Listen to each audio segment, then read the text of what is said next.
नमस्कार, मेरा नाम है स्वाति और आज मैं आपसे एक बहुत ही ख़ास विषय पर बातचीत करूंगी जिसका नाम है तुरीय। तुरीय क्या है? ये हमारा एक स्टेट ऑफ कॉन्शियसनेस है जिसे कहते हैं फोर्थ स्टेट ऑफ कॉन्शियसनेस, यानी कि हम जागरूक हैं। उस बात का जो एहसास दिलाता है वो तुरीय स्टेट कहा जाता है। अगर आप हायर स्पिरिचुअल नॉलेज जानना चाहते हैं, अपने आप को स्पिरिचुअली एम्पावर करना चाहते हैं, जो कि इवेंचुअली आपके जीवन में भी आपके काम में आएगा, उसके लिए आप इस विषय पर जान सकते हैं। तो इस वीडियो को ज़रा ध्यान से सुनिए। नॉर्मल इंसान जो है वो अपने डेली लाइफ में बहुत सारे काम करता है, सपने देखता है, खुश होता है, कभी कभी कुछ ऐसे एहसास होते हैं, कुछ एक्सपीरियंसेस होते हैं जिसमें हम दुखी भी हो जाते हैं।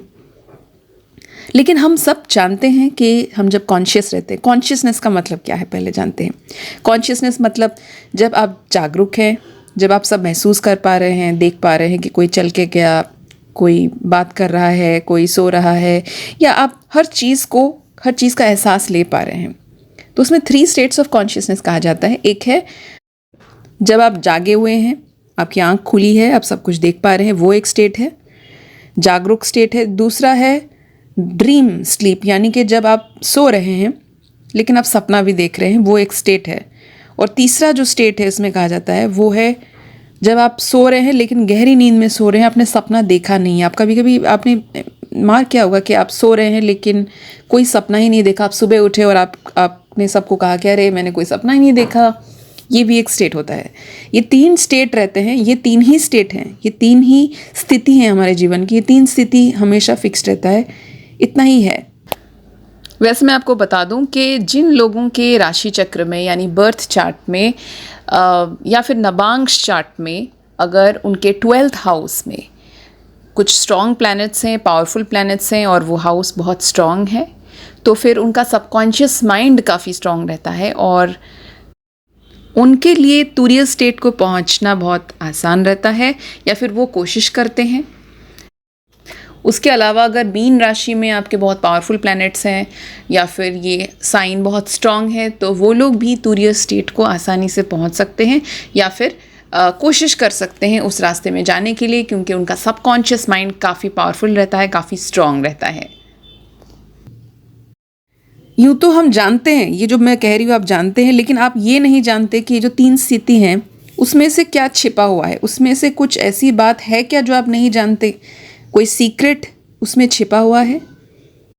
ये सीक्रेट आप इसलिए नहीं जान पा रहे क्योंकि आप अपने लाइफ में इतने बिजी हैं कि आप जीवन के गहराई में जाने की आपने कभी कोशिश नहीं की।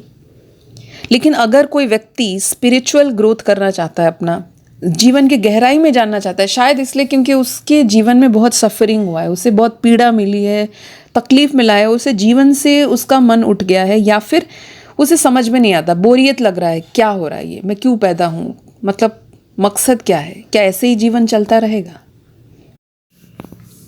तो अगर उसने अपने जीवन का मकसद बना दिया है कि उसे जीवन के जो पैराडॉक्स है, पैराडॉक्स यानी कुछ अनसुलझे गुत्थियां हैं, कुछ अनसुलझी बातें हैं, कुछ गहरी बातें हैं जो जीवन के जो उनको समझ में नहीं आ रहा है। कुछ लोग थोड़े अलग होते हैं तो गहराई में जानने की कोशिश करते हैं।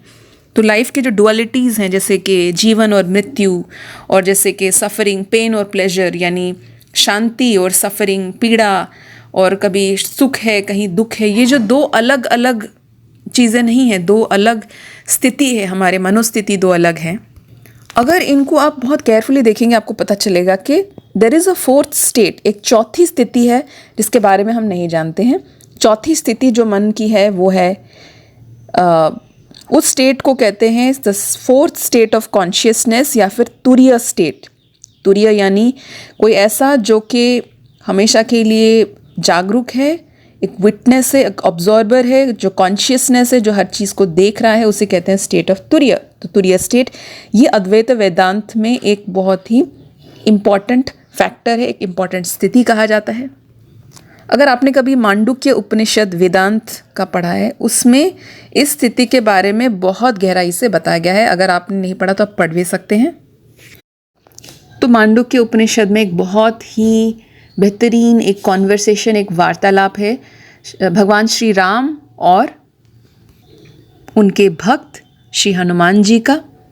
उनके बीच एक वार्तालाप है, एक डायलॉग है, कॉन्वर्सेशन है, जिसमें वो बता रहे हैं कि हमें अपने बारे में जो गहराई से जानना है वो कैसे जानना है।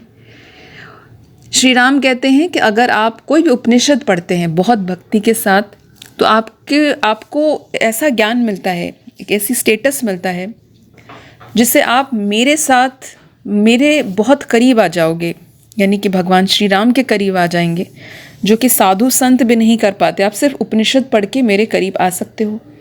हनुमान जी ये पूछते हैं कि लिबरेशन यानी कि मोक्ष, मुक्ति जो है वो क्या है और कितने प्रकार के हैं। श्री राम कहते हैं कि एक जो रियल लिबरेशन है, सच्चा मुक्ति जो है वो कैवल्य से होता है। तो फिर हनुमान जी पूछते हैं कि इस मोक्ष के बारे में हमें बताएं भगवान श्री राम को। तो वो कहते हैं कि आप मांडुक्य उपनिषद पढ़ो, अगर उसमें जो ज्ञान मिलेगा वो काफ़ी है। अगर वो नहीं तो आप 10 उपनिषद पढ़ सकते हैं, वो नहीं तो फिर आप 32 उपनिषद हैं, 32 उपनिषद है वो पढ़ सकते हैं, और 108 उपनिषद भी पढ़ सकते हैं। ऐसे बहुत हैं। इन सब किताबों को पढ़ने का सबसे इम्पॉर्टेंट कारण है अपनी पीड़ा को ख़त्म करना, अपने बारे में जानना कि आप सिर्फ एक मनुष्य नहीं हो जो सिर्फ काम करता है, खाता है, पीता है, नौकरी करता है, पैसे कमाता है, शादी करता है, बच्चे पैदा करता है, मर जाता है। आप सिर्फ इतने ही नहीं हो, आप इसके बियॉन्ड कुछ हो। ये उपनिषद आपको ये बताते हैं कि सफरिंग जो है, जो पीड़ा है, उसका गहरा कारण क्या है, उसका रूट कॉज क्या है। ये सिर्फ इसका गहरा कारण है कि आप सिर्फ अपने माइंड, बॉडी और इंटेलेक्ट, यानी कि आपका मन, आपका शरीर और आपकी बुद्धि, आप अपने आप को उतने में लिमिट करके रखते हैं, आप उतने में ही रह जाते हैं। लेकिन ये 3 चीज़ जो है वो कॉन्स्टेंटली बदल रहा है, और उससे कभी पीड़ा मिलता है, कभी सुख मिलता है, कभी दुख, कभी सुख, कभी वो मृत्यु को एक्सपीरियंस करता है, कभी जन्म को एक्सपीरियंस करता है। वो एक्सपीरियंस करता है।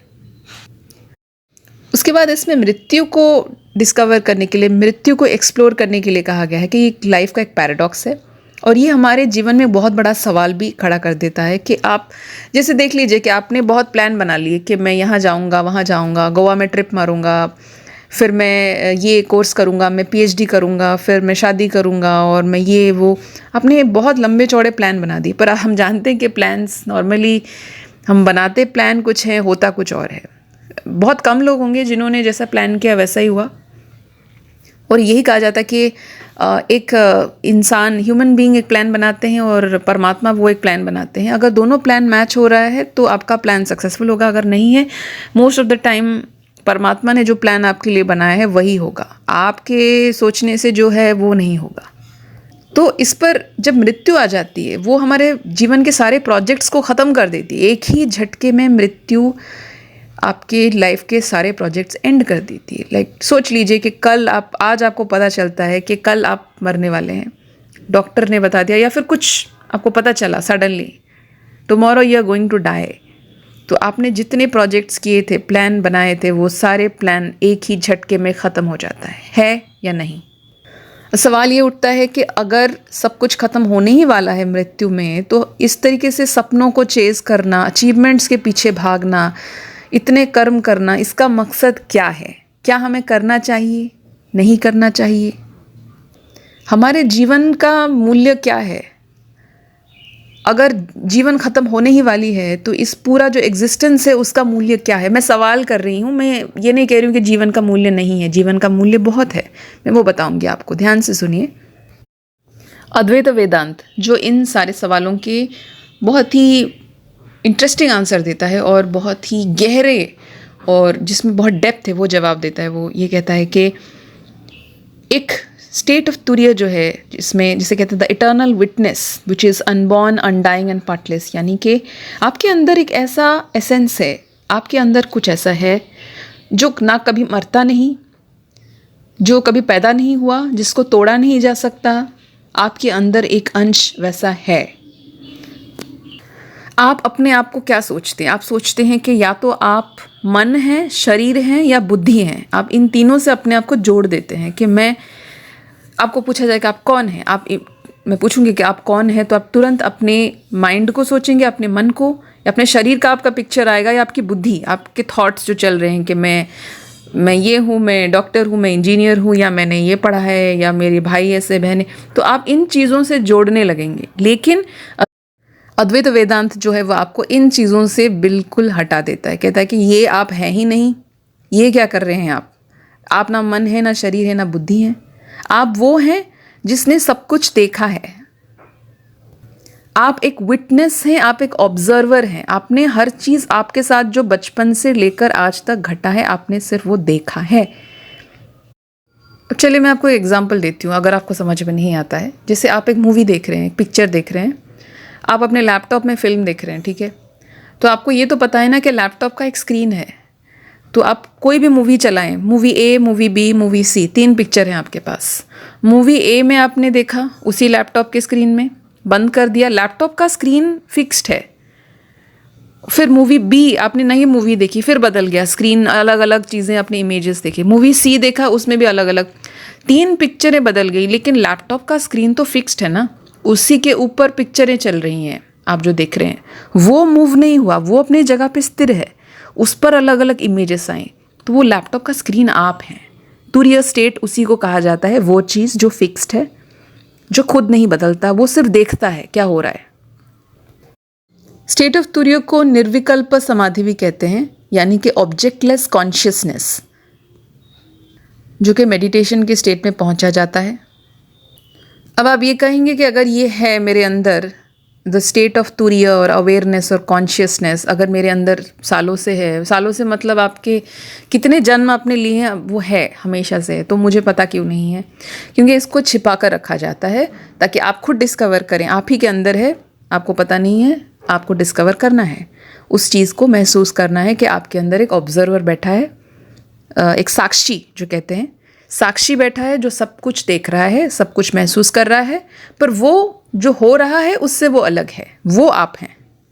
और जैसे ही आप इस चीज़ के बारे में सोचने लगें, जैसे मैंने आज ये वीडियो में कहा, आप सुनेंगे, आप सोचने लगेंगे, हो सकता है आप कुछ दिन के बाद सोचना बंद भी कर दे, दैट्स ओके, बट जब तक आप सोचेंगे आप उस चीज़ को महसूस करेंगे, जितना सोचेंगे उतनी गहराई में जाएंगे। इसी से स्पिरिचुअलिटी शुरू होती है, स्पिरिचुअल प्रोसेस शुरू होता है जब आप सोचने लगते हैं। अब चलिए मैं आपको जो 3 स्थिति है हमारे मन की उसके बारे में बताऊंगी।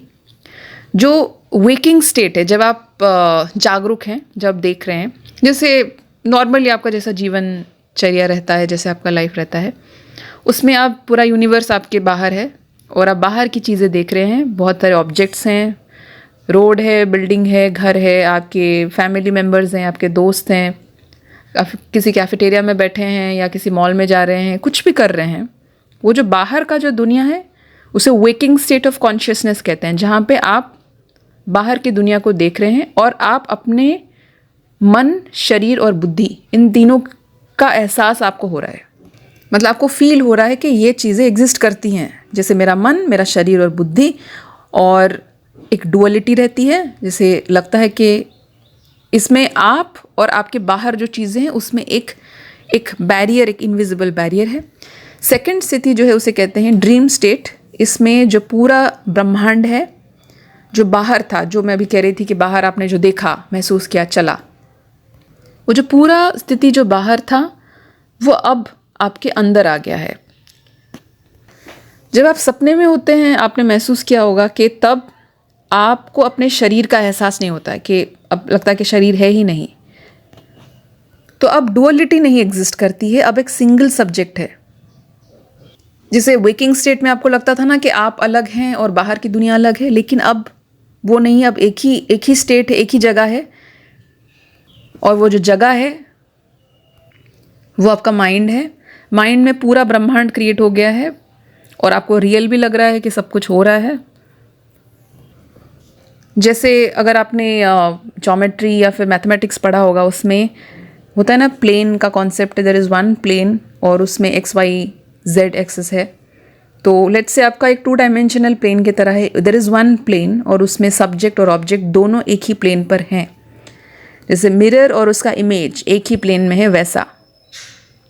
और तब आपको एहसास होता है कि जो सब्जेक्ट है उसने सारे ऑब्जेक्ट्स को क्रिएट किया है, पूरा ब्रह्मांड को क्रिएट किया है, और माइंड ने पूरे ब्रह्मांड को क्रिएट किया है। आपको सिर्फ ये फीलिंग दिलाने के लिए आपको सपने आते हैं, जैसे माइंड के अंदर सब कुछ है, आपको वो फीलिंग आता है उस वक्त। जो ड्रीम स्टेट है वो हमें ये बताता है कि टाइम और स्पेस जो है वो ऑब्जेक्टिव रियलिटीज़ नहीं है, जो माइंड से अलग नहीं है, वो माइंड के अंदर ही है।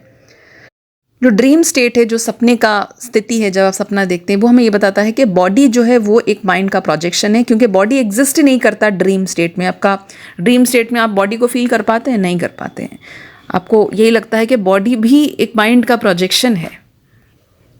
जो सपने में होते हैं आपको बॉडी का एहसास नहीं होता है, बॉडी गायब है उस वक्त। तो आपका बॉडी जो है वो आपके माइंड के अंदर एंटर करता है। It's not the other way around. जब आप जागे हुए हैं, जब आप दिन में जैसे आप स्कूल कॉलेज ऑफिस जा रहे थे, तब आपको लग रहा था कि मेरा बॉडी है, बॉडी के अंदर माइंड है। लेकिन जब सपने में होते हैं आपका माइंड है, माइंड के अंदर बॉडी है, वो उल्टा हो जाता है। अब आप सोचेंगे कि ऐसा क्यों हो रहा है, इस तरीके की स्थितियों को मुझे क्यों दिया जा रहा है? Is it not very confusing at times? अब आप ये सोचेंगे कि ऐसा क्यों है, मतलब इसका सिग्निफिकेंस क्या है? इसका सिग्निफिकेंस ये है कि आपको ये बताया जा रहा है कि जो चीज़ें आप बिलीव करते हैं वेकिंग स्टेट में वो रियल नहीं है। यानी कि जो मैं जागे हुए स्टेट में जो मैं चीज़ें देख रहा हूँ या देख रही हूँ, अगर वही सत्य है तो फिर ड्रीम स्टेट में सब अलग कैसे हो जाता है? ये सवाल देखिए आपको खुद सोचना पड़ेगा इसके बारे में। मैं जितना बता सकती हूँ तो बताऊँगी, लेकिन आपको खुद सोचना पड़ेगा। ड्रीम स्टेट हमें ये बताता है कि जिस सेल्फ आइडेंटिटी को हम पकड़े बैठे हैं जब हम वेकिंग स्टेट में हैं, वो भी बदल रहा है। जो आइडेंटिटी हमने सोचा था कि मैं ये हूँ, वो बदल गया है। जैसे कि आप सपने में आपने सडनली आपको देखा कि आप अपने स्कूल के समय में वापस चले गए हैं, आप स्टूडेंट हैं और क्लासरूम में बैठ के पढ़ाई कर रहे हैं। फिर जब आप उठ गए तो आप सोच रहे हैं कि मैं क्या हूँ? मैं वो स्कूल स्टूडेंट हूँ या फिर मैं वो आदमी या औरत हूँ जो मैं अभी हूँ? क्या हूँ मैं? और इसका जवाब सिंपल है, आप ना वो हैं ना ये हैं। आप सिर्फ वो ऑब्जर्वर हैं जिसने खुद को देखा है कुछ अलग अलग स्टेट में बनते हुए। आप वो ऑब्जर्वर हैं, आप वो साक्षी हैं जिसने अपने आप को बच्चे के रूप में भी देखा था, स्टूडेंट के रूप में भी देखा था, और अब जवानी में भी अपने आप को, कॉलेज के दिनों में भी देखा था, और अब नौकरी कर रहे हैं उस स्थिति में भी अपने आप को देखा है। अलग अलग स्थिति में अपने आप को देखा है। आप वो साक्षी भाव हैं। अब चलिए मैं तीसरी स्थिति के बारे में बात करूंगी। जब आप गहरी निद्रा में होते हैं, डीप स्लीप स्टेट में होते हैं, उस वक्त mind, body, universe, space, time सब गायब हो जाता है। ना माइंड रहता है, ना शरीर रहता है, ना ये ब्रह्मांड रहता है, ना स्पेस रहता है, ना टाइम रहता है, सब गायब हो जाता है। आपको किसी चीज़ का एहसास नहीं होता है। ये इसको स्टेट ऑफ नथिंगनेस कहते हैं। नथिंगनेस यानी कुछ भी नहीं है, देयर इज़ नथिंग एक ज़ीरो, स्टेट ऑफ ज़ीरो जो है, आप स्टेट ऑफ ज़ीरो में पहुंच जाते हैं। ये एक बहुत ही ऑसम स्टेट है। और स्पिरिचुअल लैंग्वेज में परमात्मा को भी नथिंगनेस से लिंक किया जाता है। जो आपने अगर साइंस पढ़ा है तो आपको पता होगा कि ये कहा जाता है कि हमारी फिजिक्स ये थ्योरी कहती है कि before big bang happened, big bang theory happened, उससे पहले there was nothing, there was just space, खाली स्पेस था। वी कैन से दैट कि ये स्टेट ऑफ ज़ीरो या स्टेट ऑफ नथिंगनेस था। सो गॉड को नथिंगनेस के साथ लिंक किया जाता है, यू नो। एंड जैसे हम साइंस भी यहीं तक पहुंचता है कि सब कुछ किसने क्रिएट किया, जो क्रिएटर है वो कौन है, वो मैटर से अलग है, वो कुछ ऐसा है जिसे हम सोच नहीं सकते हैं, हमारे सोच के परे है, और वो मैटर नहीं है, वो गॉड इज़ नॉट मैटर। तो ओनली जब आप स्टेट ऑफ नथिंगनेस में पहुंचते हैं आप परमात्मा से जुड़ते हैं। यहाँ पर स्पिरिचुअल कनेक्शन आता है। तो आपने मार्क किया होगा कि जब आप गहरी निद्रा में सोए थे, डीप स्लीप स्टेट में थे, जब आप उठे आपको बहुत फ्रेश लगता है, ताज़ा लगता है कि कुछ इंटरप्शन नहीं हुआ, बहुत बढ़िया नींद आई, मज़ा आ गया आपको। क्यों? आपकी सारी सफरिंग ख़त्म हो गई। आप ना अपने EMI के बारे में सोच रहे थे उस वक्त ना अपने ब्रेकअप के बारे में, ना शादी के बारे में, ना पढ़ाई, ना नौकरी। आपकी जितनी परेशानियाँ, टेंशन, सफरिंग, प्रॉब्लम सब खत्म हो गया था उस वक्त। And you are very happy, बहुत खुश थे आपको कोई परवाह नहीं थी दुनिया की, कुछ की। अब मज़े में थे उस स्थिति में, क्योंकि आप एक तरीके से परमात्मा से, उससे सबसे कनेक्टेड होते हैं। बिकॉज जैसे ही हम कॉन्शियस हो जाते हैं, जैसे हम जाग जाते हैं, क्या होता है कि हमारे प्रॉब्लम शुरू हो जाते हैं। तब से आपने, जैसे आप उठने के बाद इमीडिएट आपके एक आपको कुछ काम करना पड़ेगा, ब्रश करना पड़ेगा, खाना पड़ेगा, ऑफिस जा रहे हैं तो ऑफिस की तैयारी करनी पड़ेगी, अगर आप हाउसवाइफ हैं तो आपको खाना बनाना पड़ेगा, अभी झाड़ू लगाना पड़ेगा, ऐसे हज़ारों, आप पहले तो आपको रूम क्लीन करना पड़ेगा, फिर आपके अलग अलग मतलब प्रोजेक्ट्स होंगे, टेंशन होंगे, वो सोचो, ये कल का टेंशन, ये सब आपको जैसे मतलब कहते हैं ना, छंद जो कहते हैं, आपको जकड़ लेती है, तुरंत उठते ही सब जकड़ लेती है आपको। ये होता है नॉर्मली। या फिर फ़ोन आप चेक करने लगते हैं, फ़ोन ओपन करते उसमें like a can of worms, you know, phone में हज़ारों चीज़ें निकलती है, तो वो जकड़ाव शुरू हो जाता है और मनुष्य इन सब चीज़ों से फंदे की तरह उसको, उसके गले में फंदे जैसे पड़े उसको छंद कर देता है, बाइंड कर देता है एक तरीके से। लेकिन जब आप उस स्टेट में थे, डीप स्लीप स्टेट में थे, आप इन चीज़ों से मुक्त थे, बॉन्डेजेस नहीं थे, और जैसे ही आप जागे बॉन्डेजेस शुरू हो जाता है। तो इंसान को ये स्टेट दिया जाता है कुछ समय के लिए, ताकि उसको एहसास दिलाया जाए कि लिबरेशन क्या है, मोक्ष क्या है। वो स्थिति उस डीप स्टेट में एक फीलिंग है। ये जो अलग अलग स्टेट आपको दिए जा रहे हैं, एक स्टेट जहाँ पे आप बॉन्डेजेस में जब जागे हुए हैं, एक स्टेट है जब आप सपना देख रहे हैं, उसमें ये पूरा फ्री नहीं हुए हैं, आपको एक सेमी बॉन्डेज स्थिति में है, जहाँ पर बंधन कुछ है, बंधन कुछ नहीं है। यानी कि कुछ आपको ये एहसास भी दिलाया जा रहा है कि शरीर एक ऐसे भी स्टेट है जहाँ पे शरीर एग्जिस्ट नहीं करता, ड्रीम स्टेट वही है। तो आप आधे फ्री हैं और आधे बॉन्डेज में हैं, वो ड्रीम स्टेट है। लेकिन जो फाइनल एक और स्टेट है, जो मैंने कहा डीप स्लीप स्टेट में है, जब आप बहुत गहरी निद्रा में है, आपने सपना नहीं देखा, उस स्टेट में आप स्टेट ऑफ नथिंगनेस में है। उस वक्त ना आपका शरीर है, ना आपका मन है, ना आपकी बुद्धि है, ना ये ब्रह्मांड है, कुछ नहीं है, नथिंगनेस है। तो मनुष्य को ये 4 स्थिति दिया जाता है, अलग अलग समय में दिया जाता है, ताकि वो हर चीज़ का स्वाद ले और खुद जाने समझे। लेकिन हम इसको इतनी गहराई से कहाँ सोचते हैं। मैं वेदांत को की जो थ्योरीज़ हैं वो डाल के आपको बता रही हूँ, कॉन्सेप्ट बता रही हूँ, ताकि आप एक नॉर्मल वे ऑफ थिंकिंग से स्पिरिचुअल वे ऑफ थिंकिंग शुरू करें, ताकि आप अपनी लिबरेशन की ओर जा सकें। अब आप कहेंगे कि लिबरेशन से मुझे क्या मिलेगा, मुझे तो अपना देखना है कि इस महीने की सैलरी आ रही नहीं, वो ज़्यादा इंपॉर्टेंट है। ऑफ कोर्स यही आप कहेंगे ना, बट पॉइंट इज़ दैट ये स्टेट लिबरेशन की ओर या मोक्ष की ओर इंसान तभी सोचता है, स्पेशली हम जैसे हमारी उम्र होती है तभी हम इसके ओर आते हैं। ये तभी आप उस स्थिति में पहुंचेंगे जब आपको संसार का जो रियलिटी है वो आपको समझ में आएगा, जब आप गहराई में जाएंगे तब। मतलब आप अपने आप को जब आप देखेंगे कि मैंने तो वो सब कुछ किया जो दुनिया ने मुझे प्रॉमिस किया था कि ये करने पर मुझे खुशी मिलेगी, तो मिल क्यों नहीं रही है। मैंने तो जो सपने बनाए थे, जो ड्रीम्स गोल्स किए थे, वो सब कुछ किया, कुछ ने तो अचीव भी कर लिया, मैंने वो सब अचीव कर लिया, फिर भी I am not happy. Why? मुझे ऐसा क्यों लग रहा है, ऐसा मिसिंग क्यों लग रहा है, कुछ समथिंग इज़ मिसिंग। अगर आप उस स्थिति में हैं तो मेरी बातों को आप समझ पाएंगे। या फिर आपको बहुत सफरिंग हुआ है, you have suffered a lot in life, आपको कोई जवाब नहीं मिल रहा है, कोई कुछ नहीं कह पा रहा है, सांत्वना दे रहे हैं पर वो बेकार लग रहा है, तब इंसान स्पिरिचुअलिटी की ओर भागा दौड़ा चला आता है। तो तुरीय स्टेट के बारे में इसे बता रही थी कि ये एक ऐसा स्टेट है जहाँ पर एक राजा, भिखारी, एक गरीब आदमी, एक बीमार आदमी, एक परेशान औरत, एक मरता हुआ व्यक्ति, सब हर कोई एक स्थिति में पहुँच जाता है, सब उस बॉन्डेज से मुक्त हो जाते हैं, सारी सफरिंग समाप्त हो जाती है। क्योंकि ये, और इसके लिए कोई पैसे भी नहीं आपको देने हैं, ये फ्री ऑफ कॉस्ट है, ये आप खुद कर सकते हैं।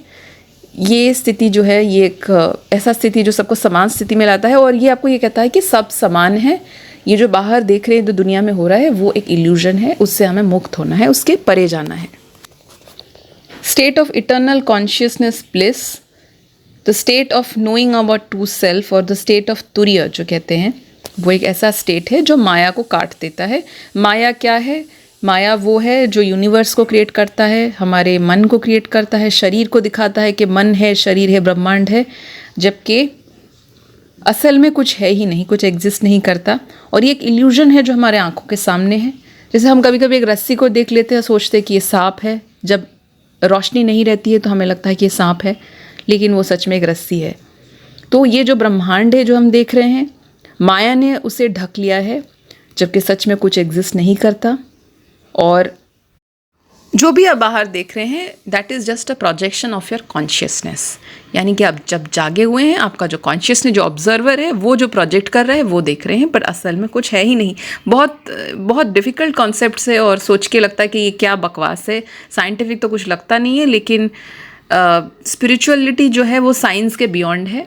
कुछ चीज़ें जो साइंस प्रूफ नहीं कर पाती है, it's something beyond is spirituality. अब इन चीज़ों के बारे में आप सोचना शुरू कीजिए, धीरे धीरे समझ में आएगा। पढ़ना शुरू कीजिए। आई सजेस्ट कि उपनिषद ज़रूर पढ़ें और इन जो कॉन्सेप्ट मैं बता रही हूँ वो ज़रूर सोचें, आपको शायद कुछ समझ में आए। और इससे कुछ हो ना हो, एक चीज़ ज़रूर होगी कि आप जो सफ़रिंग में जकड़े हुए हैं, उसका मकसद ये उस सफ़रिंग से मुक्त होना।